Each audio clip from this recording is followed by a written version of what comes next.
মোহাম্মদ ইউসুফুল্লাহ টিপুকে সাধারণ সম্পাদক পদে নির্বাচিত ঘোষণা করার জন্য আমি প্রস্তাব দিচ্ছি জনাব রাজিউর রহমান রাজীবকে মহানগর বিএনপির সাংগঠনিক সম্পাদক পদে নির্বাচিত ঘোষণা করার জন্য আমি প্রস্তাব দিচ্ছি। আমি আমার প্রস্তাব দিয়ে আমি আমার বিদায় দিচ্ছি।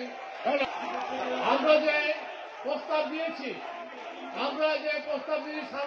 সভাপতি জনাব উদ্বোধন করে আবু, সাধারণ সম্পাদক ইউসুফুল্লাহ টিপু, সাংগঠনিক সম্পাদক রাজিউর রহমান রাজীব, এই তিনজন আপনারা এখানে সব কাউন্সিলর আছেন, তাদের বিরুদ্ধে আপনাদের কোনো আপত্তি আছে কিনা? আপনারা কি একমত তাদেরকে নির্বাচিত ঘোষণা করা যায়? ধন্যবাদ সবাইকে। এই স্লোগান বন্ধ করুন, সবাই স্লোগান বন্ধ করুন, এদিকে স্লোগান বন্ধ করুন প্লিজ।